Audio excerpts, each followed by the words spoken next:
Hi everyone, it's Feeding Dragon. I am still recovering from the hype from Dutch Pen Show, and thus I was waiting for some days of writing before I make this video to tell you about my writing experience with the pens or the nibs or the new inks that I got in Dutch Pen Show. Now it is the Thursday, so I have been writing with these pens on my journals and also my letters, and I'm ready to tell you what I think about this combination. Let's get to it.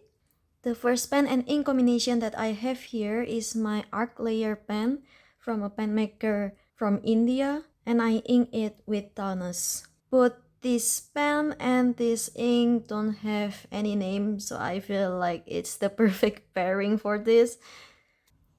This pen is 3D printed and the ink can be seen sloshing on the print over here.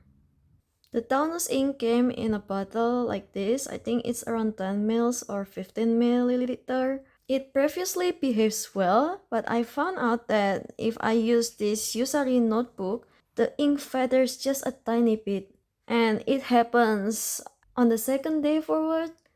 I don't know if it is because of the ink or it is because of the silicone grease that was used on the pen. So if I really want to know, then I wanted to put this ink inside another pen first. Although I don't get any other performance issues on Sansan Tomoe River and the original Tomoe River paper. So it's strictly only on Yusari paper. So while I love getting the roll stopper and getting the last roll stopper from his table at Dutch Pen Show, I find it a little bit too big for my pen case. So usually if I have my pens ink, I put them inside an open pen case on my table. So oftentimes when I put it on the box, it's like I cannot put it in fully, so it's hanging like this. And I found out that I can also use this roll stopper as a little bit of accessories for my finger. I think I am correct in choosing this ink because apparently I don't really have anything similar in my collection.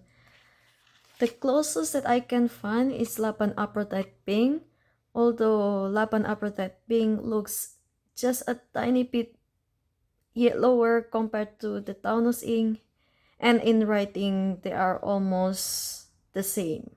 The second is my beautiful Ebonite pen by AbleSnail.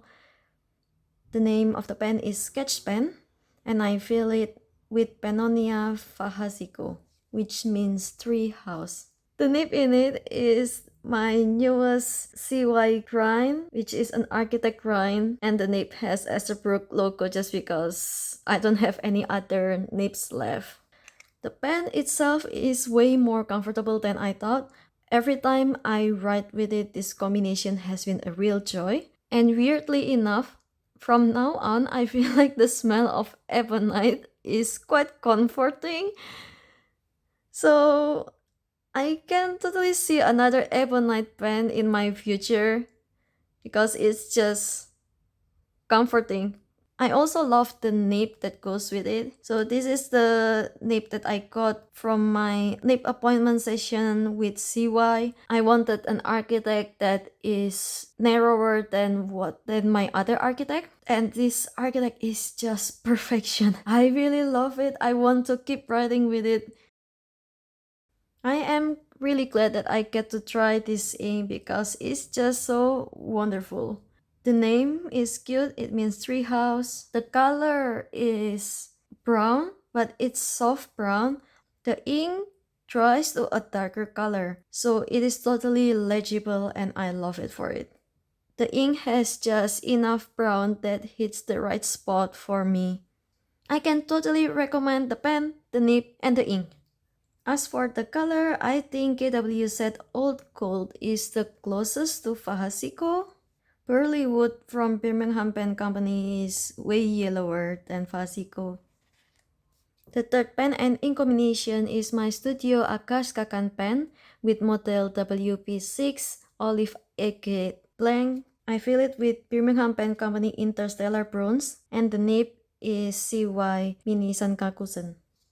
I really love Studyo Agackakan pen. They are always very comfortable for me, even though on the pen there is like a slight step down and usually my hands don't like it, but with their pen I'm totally okay with it. The nib is very wonderful. The mini sankakusen is totally what I had imagined it to be. So I previously had the Stilo A Stile Naginata from CY. For me, the writing using that CY Naginata was a bit too wide, so that's why I wanted to make a mini sankakusen which is narrower. And this is totally within my expectation and I love it so much. As for the ink, I have so many mixed feelings about this. So far, I have tried 8 Birmingham Pen Company inks, and so far I had loved all of them. Thus, this is the first ink from them that I don't like. Interstellar Bronze is a mix of brown base color with a very strong green sheen. It is nice on writing and it feels really magical if I look at my writing with this. However, my main drawback with Interstellar Bronze is that the ink is very sticky. And by very, I really mean it. It's very sticky. In writing, although I made sure the writing was dry, and when I close the book and then write on another paper behind it, then the writing was stamped on another paper, which makes this ink not practical for my use at all. I might use it for fun, but though if I mix something to this ink and reduce the sheen, then will it be not as sticky as how it is right now? If you had tried it before, please let me know. So in here, I accidentally dropped an ink on the swatch card. After it dries, I put another swatch card on top of it and it just sticks. So I had to put a piece of paper on top of it so that it's not sticking to another swatch card. I am not really drawn with this ink. It's a pity because I really love the pen and the nib, so next time I will use a more standard ink, and sadly I cannot really love this ink. Color-wise, the base color of Interstellar Bronze is more on the yellow leaning brown, so it's quite yellower than Robert Oster Khaki. Another Birmingham Pen Company sheening ink that I tried previously is this extra dimensional amber, which behave way better than the Interstellar Bronze. I don't mind using the extra dimensional amber for my writing, but this, The fourth pen and ink combination that I have here is my Faber Castell Loom with broad nib that I got kindly donated from my pen club member, and I fill it with Robert Oster Touch Pen Show 2025 Waterworld. I previously had a Faber Castell Loom, but it was on metallic finish, and the grip section for that pen was very slippery. Thus, in the past, I put a washi tape on the grip section, and apparently that made the cap loose, and I basically broke the pen in just 1 week after I got it. So I was quite curious with this matte finish in general, and after 4 days of writing, I still have mixed feelings about this.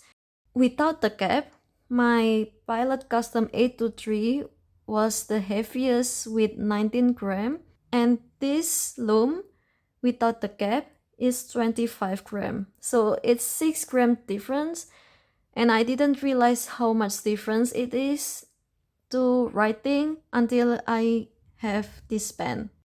It is quite balanced, although it kinda tires me a bit. So I don't know if I still need adjustment and write with this pen a bit more in order to enjoy it, or I just need to do what I did with my other Loom nib, which is to transplant it to another Jinhao 82 pen. The ink itself looks quite normal on first glance, but I found out that it is way more complex than it looks. So it looks like a very bright turquoisey green. However, in some paper and on very big drop of ink, there is some kind of complexity like yellowish color in the middle of the ink. While it has some shading, I think in general it is pretty flat. Color-wise, it's quite close to Diamond Cool Green, although Cool Green is lacking that interesting yellowish tint that can be seen from Robert Oster Waterworld. Lamy Tourmaline is bluer than Waterworld. Last pen and ink combination, and might be my most favorite of the bunch. It's my trusty Opus88 Pumpkin with CY cursive smooth italic in it, and I fill it with Pennonia Csontvary-kek. In terms of writing experience, this cursive smooth italic is the most special one out of my other nibs. It's like stubby, and whenever I write with it, I feel like my writing looks very fancy. And if it even makes me want to learn how to write in italic just because this nib has so much potential. One thing that I notice is that this nib and ink combination is very sensitive to hand oils. So I not when writing on my journal, I tend to put my fingers on top of the paper, and on the left side of the paper, usually it starts to skip because of the hand oils. I really love how soft this blue is on writing, but overall it is a very comfortable blue, and with the combination of this cursive smooth italic, it really calms me when writing with this pen and ink and nib combination. When I wrote my letters with this, I don't want to switch to another pen. That's just how I really enjoy writing with this. Color-wise, Robert Oster Graces is more purple, and Fukaki Hanada is more yellower. Although it looks like a regular blue, I found out that I don't really have any other ink that match exactly with this ink. So yeah, I really enjoy all the pens and inks and nibs that I have here from Dutch Pen Show. What do you think? See you on the next one. Bye bye!